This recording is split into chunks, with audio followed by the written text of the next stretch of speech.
I'm here with Randy Brown, driver of the legendary Gravedigger monster truck. We're in Bridgeport, Connecticut. You're here for a 3-day show. Can you tell us a little bit about how you got started in monster truck racing? I grew up with my dad truck and tractor pulling, and did that for many years. He started back in '77 doing that. So I was around that my whole life. And then in the '80s, monster trucks kind of started coming in kind of like a side act for truck and tractor pulling. And so I got to know a lot of the guys in monster trucks. You know, Dennis Anderson grew up down the road from his team, from the same area. Gary Porter, Carolina Crusher, all those guys from the area. Gary Wiggins. You know, just kind of got to know those guys through the years. Truck pulled till 1999 and decided to go monster truck racing, and it was a pretty cool deal. Lucas Oil Stadium's an awesome place to go. It's just because it's so themed around motorsports there.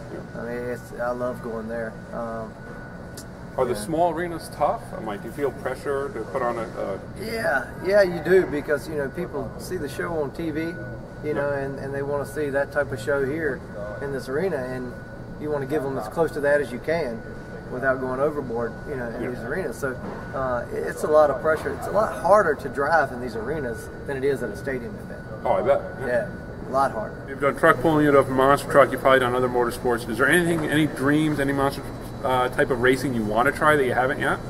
Yes, I want to go top fuel racing. Top fuel, all right. So you want to go off the dirt for the first time? Yeah, I want to run a top fuel car. You know, I was around the IHRA last year, doing the circuit with them, and got to know Bruce Litton and Bobby and Dom Lagana, and just being around their top fuel operations and starting the cars up and warming them up and things like that. And it's unbelievable. I mean, you know, what we do with these trucks is incredible as far as the jumping and everything, but the sheer horsepower that's in those top fuel cars is crazy. Is this a case of wanting more? How much horsepower is in the engine of your Gravedigger? It's over 1,000, isn't it? Or close to 1,000? About 1,600 horsepower. Oh, quite a bit over 1,000. Yeah. All right. So how much in a top fuel car? About 8,000. Oh, 8,000. Yeah, so it's a little bit more. You know, in our pulling trucks, we ran, we'd have about 2,500 to 3,000 horsepower. And but it was always harnessed back, you know, pulling the sled. It was just, you never really got the speed up. So with the top fuel car, it just, the way it launches and just, it's unbelievable. I mean, it's just like being in a rocket. You still have all your pulling stuff, or is that long gone? Have you pulled lately? No, I sold everything. I figured that was the best way to get out, just get out of it completely. My dad's still actively into it every year. You know, he's still campaigning a pulling truck, and you know, he probably will till the day he dies. But I think, as far as pulling goes, I'm probably done with that. And you know, like I say, started a new chapter with monster trucks, and my next thing, I'll go drag racing. Very cool. Now, Dennis has come full circle. He's back into mud racing, and he's gotten his son into mud racing. Very cool rigs. Has he tried to talk you into that at all? He has that mud motorsports complex down there. Yeah, no, you know, I've always been kind of a clean freak, so never really. I mean, I like to watch the competition of the mud runs and things like that.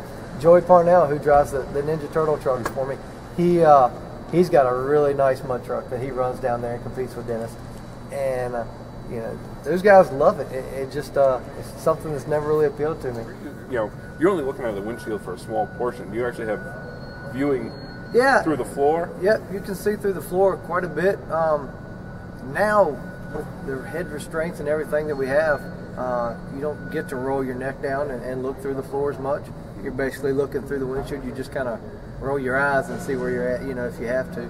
But you can get a pretty good feel for it, you know, to where you know where things are, and you don't really have to have eye contact with something, you know, before you hit it or anything. Did it take a while to get used to? I know the NASCAR guys, when they switched, they were everyone moved over to Hans device or similar things, and a lot of them were complaining about the visibility. They're more dependent on the spotters than ever.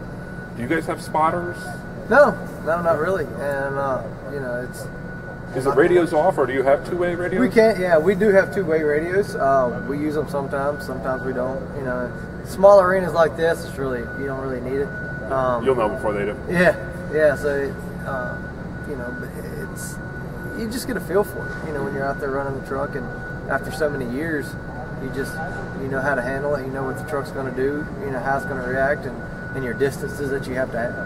Now you use a 4-link suspension. Is that pretty much standard? Does anybody use like a 3-link or long trailing arms? I have seen a few of them. Some of the older trucks still run like a 3-link, but everything we have is all 4-link now. Yeah, that's pretty much, a lot of that's outdated. There's no independent suspension trucks out there. I think that's the next step in monster trucks, will be independent suspension. The problem with that is it has to be so much wider than what we are right now, and transporting it becomes an issue. What about durability? I think if you build it right, the durability is going to be better because it's going to take less stress off of everything else. So, you know, if you get like on this one, when one corner goes up, the other one goes down. Puts a lot of stress on that corner. So, with the independent, when that one goes up, that one's still going to float. It's going to land a lot better. It's going to handle a lot better. It's just a matter of getting the logistics worked out on how to transport it and things like that. Now, what about the sway bars on your 4-link? Those are like very vital. What happens when one breaks? The truck seems to almost collapse. Why is that? Well, because you have no stability. Because there again, you have the straight axle. When one breaks, it tends to put all the pressure on one side, your weak side. And so you have to have the sway bar in there because you don't have a, some guys that run a coilover, like a coil spring on their shocks, they don't have to run the sway bar because it'll actually pressurize both sides evenly. Where with us, we just run a nitrogen shock, nitrogen and hydraulic coil. And so there's really no way to control one side or the other. And it'll kind of float around real easily. So with the coil springs, you don't have to run the sway bars, but without the coil springs, you have to run. How many trucks run the coil springs? I think Maximum Destruction does, but is that pretty much it? No, you get Max D, Gunslinger, actually the Gravedigger Legend, Adam runs the coil springs. So but actually Adam runs a sway bar with his coil springs. So it handles a little bit differently. I don't see any problem with the coil springs. I like them.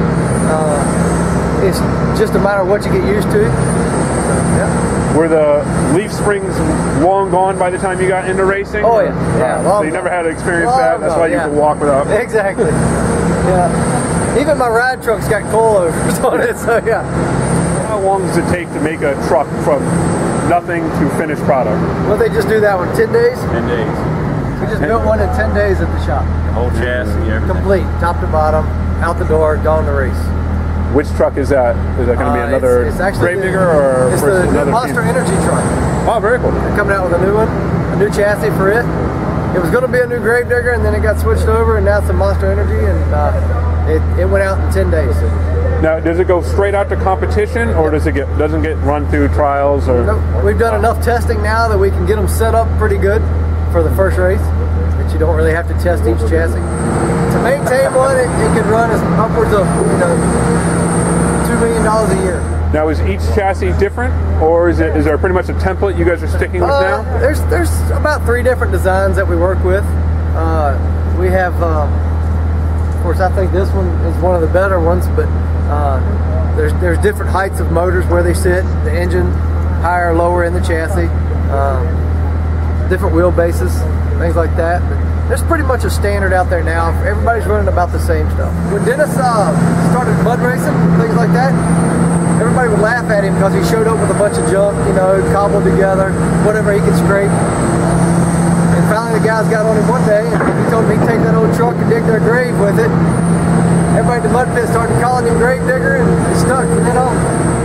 The main place we get them from now, there's a company making them out of China that produces a monster truck tire for us. We actually just ordered a new style tire from the Ukraine. They got a different, with a Kevlar lining in it. So it tends to hold up a lot better when it gets cut and stuff like that. Not good.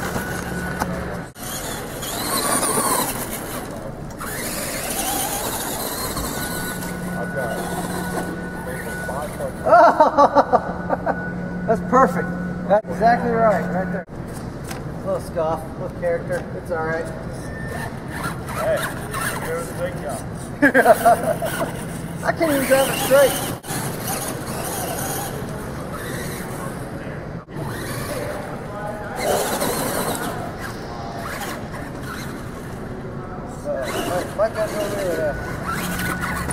That's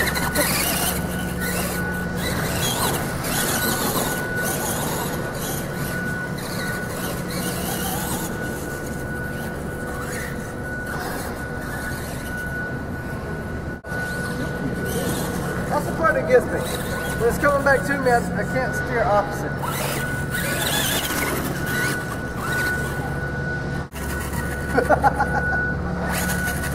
Very nice. It's hard to quit. Oh. Yeah. I guess it.